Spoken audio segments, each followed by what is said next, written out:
Сайн байцгаана уу? Happy Workplace podcast-ийн маань ээлж дугаар эхэлж байна. За өнөөдрийн дугаар маань болохоор Q&A буюу асуулт хариултын дугаараа. Бид нэр үзэгч сонсогчдоос ажлын байранд сэтгэл зүйн асуудлуудын тухай асуулт цуглуулад үүнд хариулахад бэлдсэн байна. За хамгийн ихний асуулт маань болохоор ажлаасаа хашраад ажлаасаа гарсан. Дараагийн ажилдаа орохоос бас хашраад байна. Яах вэ гэдэг асуулт. Ажлаас хашрах байдал маань ерөнхийдөө бие махбодын хувьд маш их ядрал байдаг. Дээрээс сэтгэл санааны хувьд агүй юм хайхрамжиг хүндий болох ажиллаад дургу болох гэх мэтчлэн дээрээс нь ажил амьдрал маань тэнцвэргүй болох ажлын стресс маань нэмэгдсэн тийм шинжлэхүүнүүдээр илэрдэг юм ажлын байран дээр онцгой үзэгдлэн тий. Тэгэхээр одоо нэг ажлаасаа маш их хаширсны улмаас гарцсан. Тэгээд дахиад ажил орох ихээр дахиад орохоос цааруулаад халгаагаад байгаа үед магадгүй яг юм өөртөө завсарлага бас өгөх хэрэгтэй ч магадгүй тий. За тухайн хугацаанд яагаад өмнөх ажлаасаа нэлийн хаширсан талаараа бодож дүгнэлт хийж болох юм тий. Үнэхээр ажлын ачаал байсан уу? Эсвэл илүү хувь хүнтэй чиглэсэн сэтгэл зүйн асуудал байсан уу? Эсвэл амьдралын хэм маягтай холбоотой нойр, хооллолт, өөртөө халамжтай ах тийм талын зүйл байсан уу гэдгийг эрг зүйлжүүл зүгээр ах тий. Тэгээд тэдгээрийг магадгүй зохих ёсоор нь шийдвэрлээд тэгэх юм бол дараагийн ажилдаа ороход илүү хүн байж болох юм тий. Магадгүй өмнөх ажил нь маш удирдлагын хувьд айгүй асуудалтай эсвэл ажлын ачаал ихтэй учраас за одоо ажилд орохоор дахиад яг тийм мөнгөдөх үедээ гэдэг байдлаар хандаж болох юм тий. Санаа зовнил байж болох юм. Тэгэхээр яг аль нь байна вэ? Эсвэл би ингээ ажилд орохоор хамгийн мод зориулаад ингээд стресстэй тэгээ хоолол нойр маань ингээ асуудалтай болчтой гэж үзэж гинөө. Юунаас болоод яг өмнө хаширсан бэ гэдгийг тодорхойлоод тэн дээрээ зөвхөн арга хэмжээг авах юм бол дараагийн ажилд нь ороход байж болох. За тэгээд ер нь бол ажлаас хашрах байдлыг бууруулах нэг арга нь энгийн арга юу гэдэг вэ гэхээр ажлаас гадуурх амьдралаа ер нь бол айгүй баялаг болгох. Яагаад тэгэхээр ажил тэгэл гэртээ очиж унтаад тахаар ажлын стресс маань үнэхээр л миний амьдралын хамаг юм болцсон юм шиг санагдах магадaltaй. Тэгэхээр ажлын бус цагаар яаж өөрийнхөө амьдралыг илүү баялаг болгож болох вэ? Өөртөө яаж цаг гаргах вэ? Дуртай зүйлээ яаж хийж амжуулах вэ гэдэг дээр анхаарснаар ажлаас хашрах байдлаас буурна гэж үздэг. За үүнтэй холбоотой нэг зөвлөмж байдаг. Тэр нь болохоор 3M арга гэдэг. Тэр нь болохоор макро, мезо, мини амралтуудыг амьдралтаа бий болгох. Мини амралт нь болохоор өдөр бүр ядаж хэдхэн минутыг өөрийнхөө сайн сайхан байдал зориулж зарцуулах тий. Юу гэдэг чинь дуртай зүйлээ их. За хэдхэн минут тий. За мезо амралт нь болохоор 7 хоногт дорож 1-2 цагийг яг өөрийнхөө авьяас хобби, шинэ ур чадвар хөгжүүлэх зарцуулж чаддаг баг.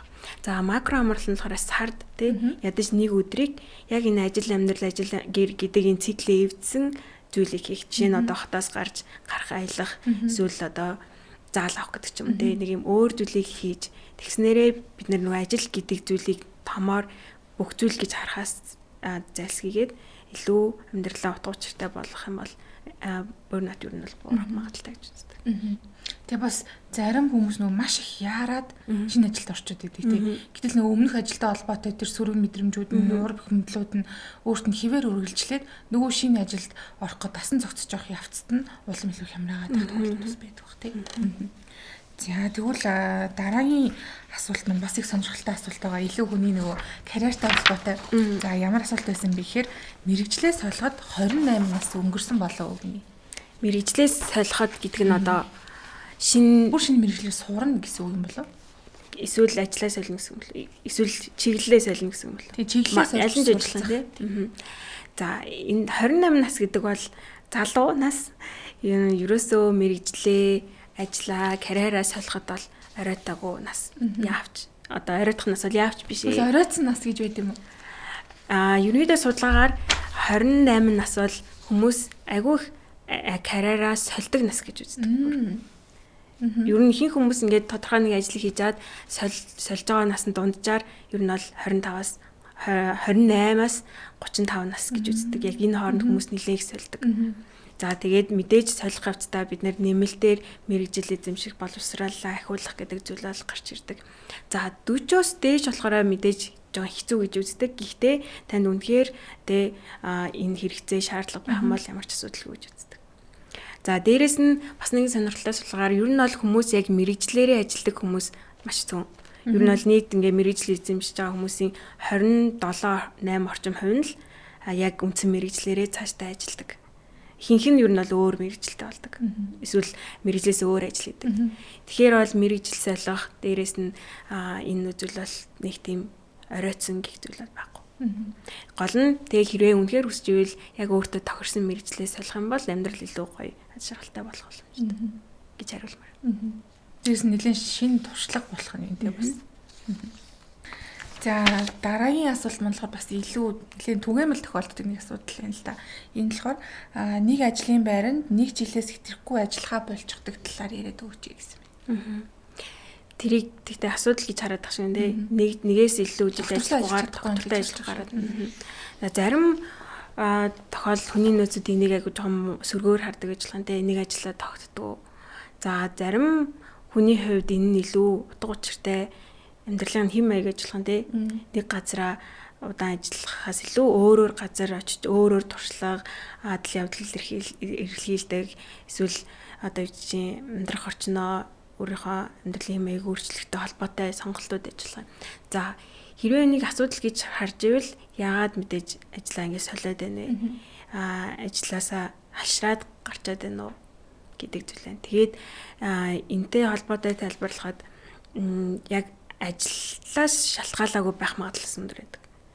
Мэдээж хувь хүний ур чадвар, онцлог, дээрэс нь даван тулах чадвар гэх мэтчлэн тэр зүйлээс хамааралтай ажиллах.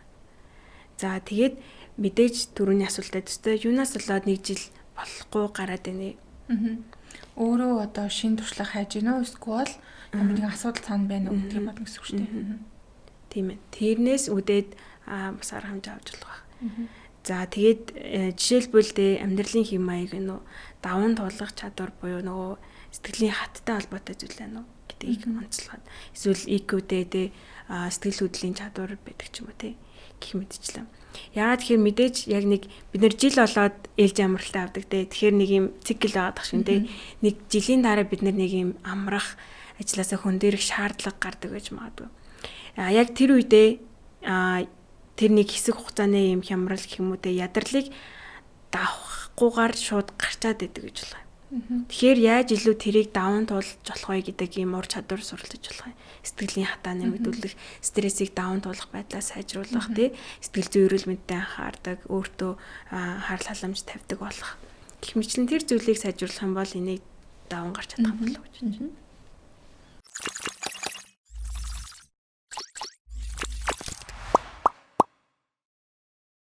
За дараагийн асуулт болохоор удирдлагатайгаа ойлголцохгүй байх юм яах вэ гэсэн байна. Удирдлагч гэсэн хүн тэгэхээр хүн хоёрын хооронд юу н ойлголцохгүй байхад маш олон хүчин зүйлүүд нөлөөлдөг. Жишээлх юм бол насны зөрүү, үе хоорондын зөрүү байж болно, туршлагын зөрүү байж болно. За тэгээд дээрэс нь удирдах хэм маягийн зөрүү байж болно, бие хүний онцлогийн зөрүү, за тэгээд EQ-гийн зөрүү гэх мэтлэнгээр маш олон хүчин зүйлүүд нөлөөлнө.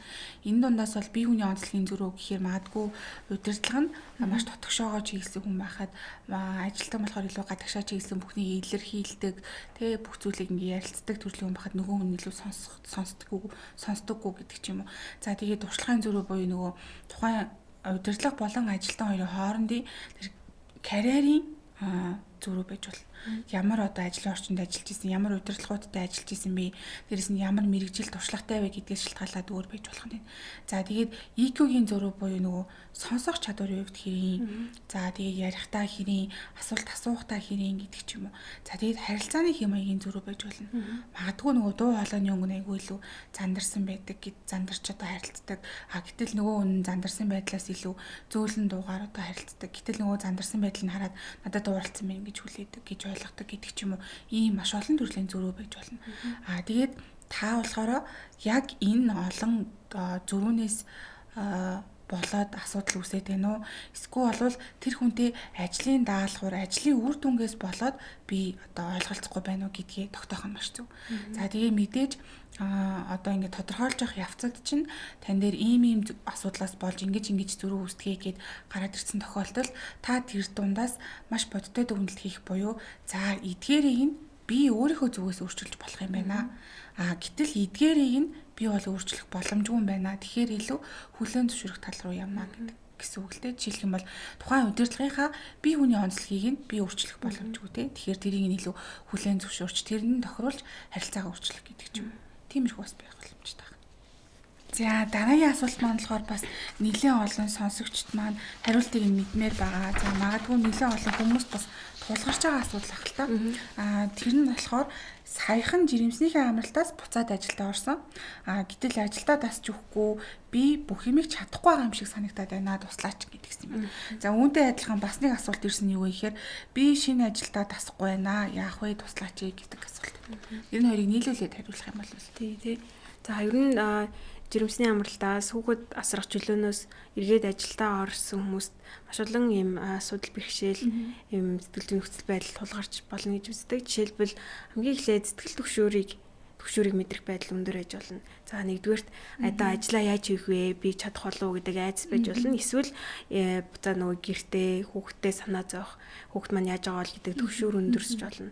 За дээрэс нь гимших байдлаас нэмэгдэх талтай байдаг. Яагаад тэгэхээр ялангуяа одоо энэ Монголын нөхцөлтэй үйл бол хүүхдүүд аяг өвддөг, ханаад үрдэг. За тэр үед би ингээ хүүхдээ асрах хэрэгтэй байтал би одоо ажиллаа хийгээд байна гэдэг юм. Эсвэл би ингээ хүүхдээ асарч авчирсан ажилласаа чөлөө авчлаа гэдэг юм. Энэ хоорондын дөрүүд хооронд маань зөрчилтөө үүсгээр бид нэр аяг гимшдэг.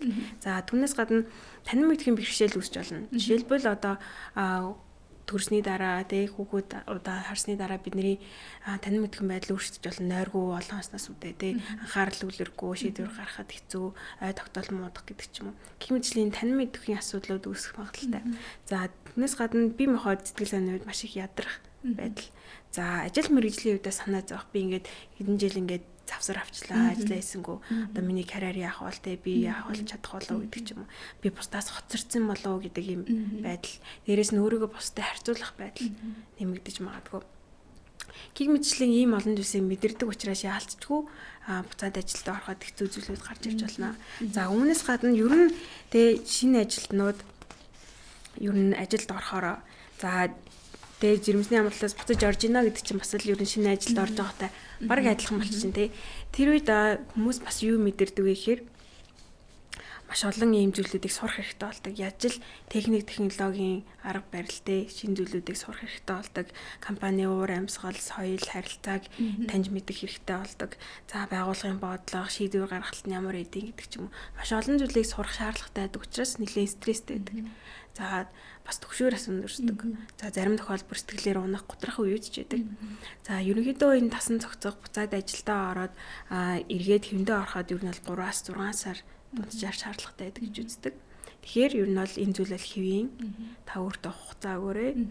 Өөртөө энэ бүгдийг тасан зохицуулах тэр боломжийг олгоорой. За дээрээс нь хүн болгон нэг харилцан адилгүй хүлээж авна. За тэгээд энэ бэрхшээлүүдийг яаж даван туулж болох вэ гэдэг нэг юм зүйлийг хэлье гэж утсан юм. За нэгдүгээрт бид нэр өөрсдөө ижилхэн хүмүүстэй холбоо тогтоож болно. За саяхан жирэмсний амралтаас орж ирсэн эсвэл шинэ ажилтан байна уу? Тэр хүмүүстэй илүү татан сохно хөрлөх боломж байна уу?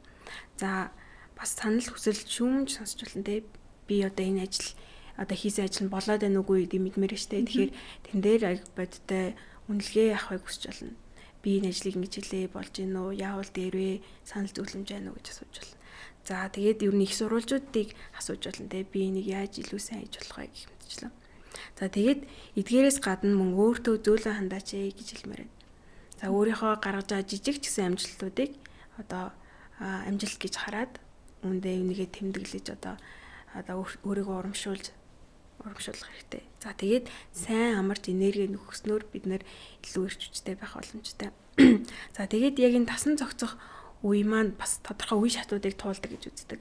Шинээр ажилд орох эсвэл эргээд ажилд орох үед эхний нэг хэдэн өдөр маш их юм догтлолтой байдаг тий. Сэтгэл хөдлөл маш өндөр байдаг. За үүний дараа бид нарт нэг юм хямрах үе бол байдаг гэж үздэг.